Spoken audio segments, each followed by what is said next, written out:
নমস্কার বন্ধুরা, আজকে আমি যে মুভির এক্সপ্লেনেশন দেব সিনেমার নাম দ্য ঘোস্ট রাইডার। সিনেমাটি 2007 সালে মুক্তি পায়।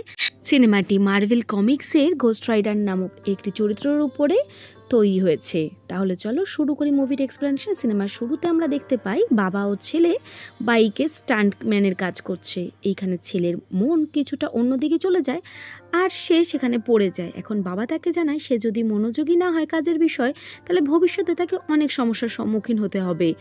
এখন বাবা যখন কথাগুলো বলছিল তখন ছেলে তার বাবার কথা শুনছিল। এরপর সে বাড়িতে এসে একটা কাগজ মাটিতে পড়ে থাকতে দেখে আর তারপর সেটা তুলে সে দেখতে পায় তার বাবার ক্যান্সার হয়েছে।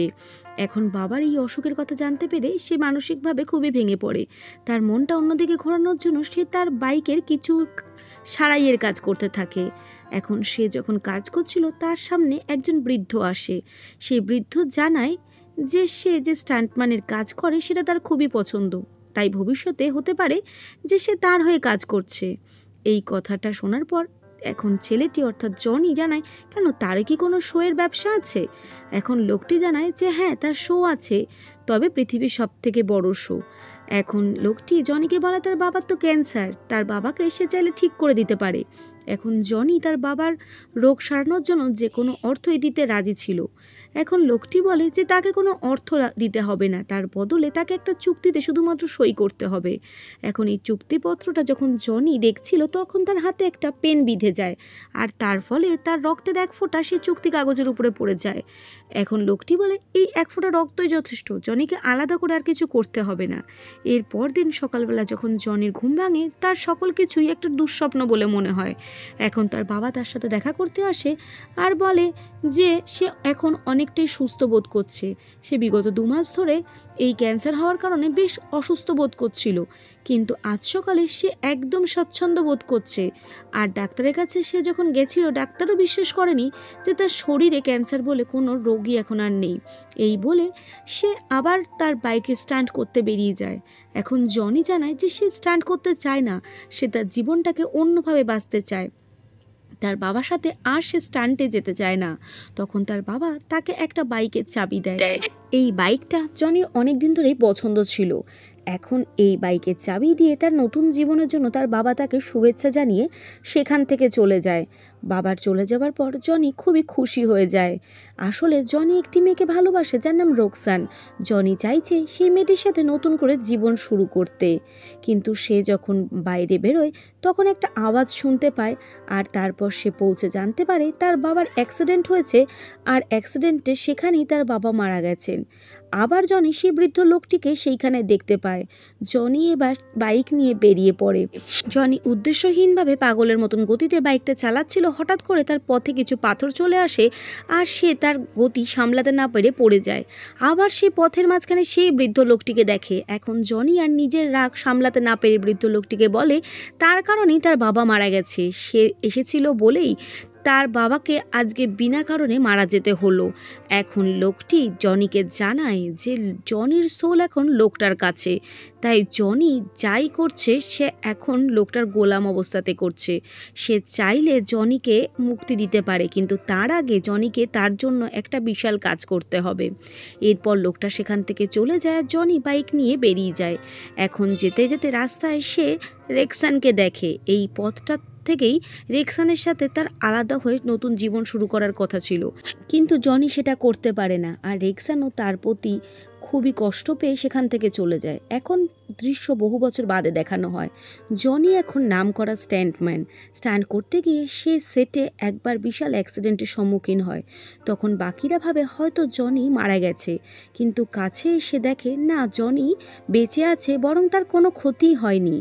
এখন তার সেটে তার বন্ধুরা বলে নিশ্চয়ই জনির উপরে ভগবান খুবই সন্তুষ্ট, তাই এত বড় বড় অ্যাক্সিডেন্টের পরেও জনির কোনো রকমের কোনো ক্ষতি হয় না। এই কথা শুনে জনি মনে মনে বলে ভগবান না শয়তান তার প্রতি সন্তুষ্ট সেটা একমাত্র সেই জানে। এইবারের দৃশ্য অন্য জায়গায় দেখানো হয়। এখানে একটা ক্লাবের মধ্যে যারা ছিল তারা হঠাৎ করে খুব শীত অনুভব করতে থাকে আর তাদের হাতে থাকা কোল্ড ড্রিঙ্কস বিয়ার সবই বরফ হয়ে যেতে থাকে। এখন আমাদের সিনেমার অন্যতম চরিত্র ব্ল্যাক হার্টকে দেখানো হয়। এই ব্ল্যাক হার্ট অন্য কেউ নয়, সে যে বৃদ্ধ লোক অর্থাৎ মেফিস্টোফেলিসেরই ছেলে ব্ল্যাক হার্ট। সে পৃথিবীতে এসেছে সান ভেঙ্গাজার হারিয়ে যাওয়া চুক্তিকে খুঁজে পেতে। কী সেই চুক্তি সেটা আমরা পরে বলবো। অবশ্য এখানে ব্ল্যাক হার্ট একা নয়, তার সাথে 3 জন গার্ড রয়েছে যারা বাতাস, পৃথিবী ও জলের উপরে আবদ্ধ 3 জন দূত। এখন ব্ল্যাক হার্ট তার বাবা অর্থাৎ মেফিস্টোফেলিসের সাথে দেখা করে আর বলে, বাবা এখন তুমি চলে যাও, এখন তো আমার যুগ, এখন আমি সব কিছুর উপর রাজত্ব করব। এর উত্তরে তার বাবা মেফিস্টোফেলিস বলে, হ্যাঁ রাজত্ব সে করবে, তবে তার সময়ও এখনও শেষ হয়ে যায়নি। এখন ছেলে আর বাবার মধ্যে বচসার মাধ্যমে কেউই কারোর রাজত্ব ছেড়ে যেতে রাজি হয় না। এখন ব্ল্যাক হার্ট যে করেই চাইছে সেই হারিয়ে যাওয়া চুক্তি খুঁজে পেতে। এখন দৃশ্য আবার জনির দিকে দেখানো হয়। জনি আজকে বিশাল একটা স্টান্ট করতে চলেছে আর সেই কারণে মিডিয়ার প্রচুর লোকজন এসেছে তার সাক্ষাৎকার নিতে, কিন্তু জনি কারোর সাথেই সাক্ষাৎকার দিতে রাজি নয়। এখন সেখানে একজন সাংবাদিক এসে বলে, অন্য লোকদের বাদ দাও, নিজের বন্ধুকেও কি সাক্ষাৎকার দেবে না? এখন জনি দেখতে পায় তার সাথে সাক্ষাৎকার নিতে অন্য কেউ নয়, তার সেই পুরনো গার্লফ্রেন্ড রোকসান এসেছে। এখন জনি যে স্টান্টটা করতে যাচ্ছিল সেটা অন্য কিছুর উপরে নয়, বরং তাকে কতগুলো হেলিকপ্টারের উপরেই স্টান্টটা দেখাতে হতো। জনি আজকে এই স্টান্টটা খুব ভালো মতন করতে পারে, সকলে তো অবাক হয়ে যায়। এখন জনি আবার রোকসানের সাথে দেখা করে আর তাকে ডেটে যেতে বলে। রোকসান তার আগের ব্যবহারে যথেষ্ট রেগেছিল, কিন্তু জনি তাকে যে কোনোভাবেই রাজি করিয়ে নেয় আর বলে আজ রাতে সে রোকসানের সাথে অবশ্যই দেখা করবে।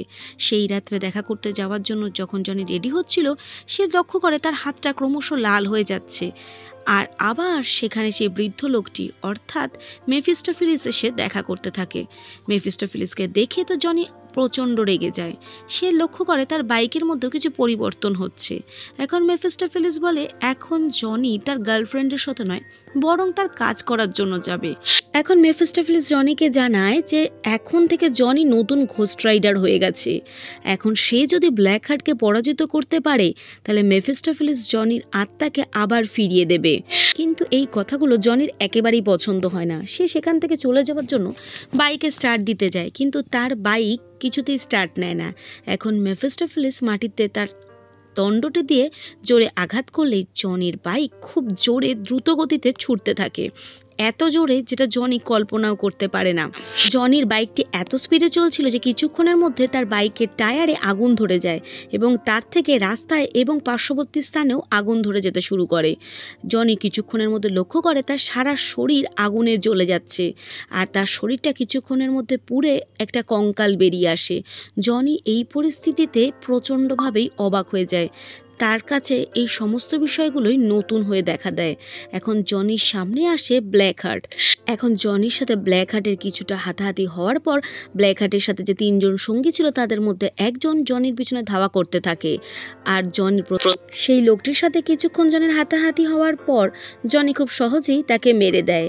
এখন জনি যখন রাস্তা দিয়ে যাচ্ছিল সেখানে সে দেখে একটা চোর একটা মহিলার পার্স চুরি করে সেই মহিলাটাকে আটকে রেখেছিল। এখন জনিকে দেখে চোর এবং মহিলা দুজনেই বেশ ঘাবড়ে যায়। এখন চোরটিকে জনি ধরে নিয়ে বলে, তুমি আমার চোখের দিকে তাকাও, তুমি যে সকল লোককে এতদিন কষ্ট দিয়েছো তাদের সকল কষ্ট তুমি অনুভব করো। যেহেতু চোরটি এতদিন বহু লোককে কষ্ট দিয়েছিল, তাদের সকল কষ্ট সে একবারে সহ্য করতে পারে না, তার ফলে সেইখানে পড়েই সে মারা যায়। এরপর জনি আবার বাইকে করে যেতে যেতে হঠাৎ করে এক জায়গায় অজ্ঞান হয়ে যায়। সে অজ্ঞান হয়ে কোথায় পড়েছিল সেটা তার মনে পড়ে না, কিন্তু পরদিন সকালবেলা সে নিজেকে একটা শ্মশান ভূমিতে দেখতে পায়। কিন্তু সে যখন সকালে ঘুম ভাঙে দেখে সে ঘরের মধ্যেই রয়েছে। এখন জনির মনে পড়ে রাত্রিতে শেষে যখন দিন হয়েছিল সে একটা শ্মশানে এসে উপস্থিত হয়েছিল, এখন তাহলে ঘরের মধ্যে এলো কিভাবে? এই কথাটার উত্তর পায় সেইখানকারই কেয়ারটেকারের কাছ থেকে। এখন কেয়ারটেকারটি জনিকে বলে যে আগের দিন রাত্রিতে যা হয়েছিল আজকেও তাই হবে, কারণ জনি এখন ঘোস্ট রাইডার হয়ে গেছে। এই লোকটির কাছ থেকে এই উত্তরগুলো শুনে জনি বেশ অবাক হয়। জনি বলে সে এই সকল বিষয় কি করে জানলো। এখন লোকটি সেই ঘোস্ট রাইডারের পুরনো গল্প বলতে শুরু করে। আসলে এই ঘোস্ট রাইডার বিষয়টি শুরু হয়েছিল বহু বছর আগে। এই দৈত্য মেফিস্টোফেলিস একজন ঘোস্ট রাইডারকে পাঠিয়েছিল সানভেঙ্গারের চুক্তি উদ্ধার করে নিয়ে যাওয়ার জন্য। কিন্তু সেই ঘোস্ট রাইডার যখন জানতে পারে যে এই চুক্তিটা পাওয়ার ফলে মেফিস্টোফেলিস হয়ে যাবে অসীম ক্ষমতার অধিকারী আর তার ফলে সে পৃথিবীতে নরক নিয়ে চলে আসবে, তখন সে তার চুক্তিটি নিজের কাছে রেখে লুকিয়ে যায়। আর সেই চুক্তিটি না পাওয়া পর্যন্ত মেফিস্টোফেলিস যেহেতু সমস্ত ক্ষমতার অধিকারী হতে পারবে না, তাই তখন মেফিস্টোফেলিস জনিকে বেছে নেয় পরবর্তী ঘোস্ট রাইডার হিসাবে। এই সকল ঘোস্ট রাইডারের গল্পই সেই সানভেঞ্জারাসের সাথেই জড়িয়ে আছে। ওই চুক্তিটি মেফিস্টোফেলিস ঘোস্ট রাইডারকে দিয়ে আনাবে আর সেটাকেই পেতে চাইছে ব্ল্যাক হার্ট। তাই এখন ঘোস্ট রাইডার অর্থাৎ জনির উচিত নিজের লোকদের থেকে দূরে থাকা, কারণ এরা দুজনেই তার নিজের লোকদেরকে আঘাত করবে আর তাকে দিয়েই কাজটা করাবে। এই কথা শোনার পর জনি যখন আবার তার শহরে ফিরে আসে তখন দেখে শহরের অবস্থা বেহাল, রাস্তাঘাট ভাঙাচোরা, চারিদিকে লোক রিপোর্টার ছড়াছড়ি। এখানেই জনির সাথে আবার দেখা হয় রেক্সানের সাথে। জনি যখন রেক্সানের সাথে কথা বলতে যায়, রেক্সান তার সাথে কথা বলে না, কারণ জনি আবারও সেই কাজটাই করেছে, কথা দিয়েও তার সাথে কথা রাখেনি। এখন রেক্সান চলে যাওয়ার পর জনি নিজের বাড়িতে চলে আসে আর ঘোস্ট রাইডারের বিষয়ে পড়াশোনা করতে শুরু করে। সে পড়াশোনা করে জানতে পারে যে এই ঘোস্ট রাইডারের আগুন তো থাকবেই, তবে সেই আগুনটাকে কিভাবে কন্ট্রোলে আনতে হবে সেটা তাকে শিখতে হবে। এখন যখন জনি নিজের বাড়িতে শক্তি নিয়ন্ত্রণ করার চেষ্টা করছিল, সেই সময় রেক্সান তার বাড়িতে আসে আর জানায় সে শহর ছেড়ে চলে যাচ্ছে। কিন্তু সে তার বাড়িতে যখন জনি আর রেক্সানের ছোটোবেলাকার ছবি একসাথে দেখে, তখন সে জানতে চায় যে জনি যদি সত্যিই তাকে ভালোবাসে তাহলে বারবার তাহলে কথা দিয়ে কথা কেন রাখছে না জনি। এখন জনি রেক্সানকে জানায় সে যে কথাগুলো বলবে রেক্সান সেগুলো জানলে এমনিতেও তার সাথে থাকবে না। তবু রেক্সান যে করেই হোক সত্যিটা জানতে চাইলে জনি তাকে সকল সত্য কথা জানায়, কিন্তু রেক্সান জনির কোনো কথাই বিশ্বাস করে না আর সেখান থেকে চলে যায়। এরপর সেখানে পুলিশ আসে। পুলিশ জানায় আগের দিন রাত্রে শহর জুড়ে যে তাণ্ডব ক্ষয়ক্ষতি হয়েছে তার জন্য দায়ী জনি, তাই তারা জনিকে অ্যারেস্ট করে লকআপে নিয়ে যায়। এখন জনি প্রথমে লকআপে থাকলেও যখন রাত্রে সে ঘোস্ট রাইডারে রূপান্তরিত হয় তখন আগুন দিয়ে সেইখানের জেল সে ভেঙে ফেলে আর সেখান থেকে চলে যায়। এখন জনি মুখোমুখি হয় ব্ল্যাক হার্টের সাথে জনির বেশ কিছুক্ষণ মোকাবেলা চলে আর তারপর একদিকে ব্ল্যাক হার্টের লোকজন আর একদিকে পুলিশের লোকজন উভয়ই জনিকে ধাওয়া করতে থাকে। জনি একটা প্রথমে ব্রিজের উপরে আর তারপর একটা বড় বিল্ডিংয়ের উপরে বাইক চালিয়ে উঠতে থাকে, যেটা দূর থেকে রেক্সান দেখতে পায়। আর রেক্সান বুঝতে পারে জনি যে তাকে কথাগুলো বলেছিল সেগুলো সকলই সত্য। এখন জনি সেই ব্ল্যাক হার্টের একজন সঙ্গীকে ধরে ফেলে, কিন্তু সেই লোকটার মধ্যে ছিল হাওয়ার শক্তি, তাই সে চলে যেতে থাকে। কিন্তু জনি আগুনের শিকল বানিয়ে তাকে ধরে ফেলে আর তাকে পুড়িয়ে মেরে ফেলে।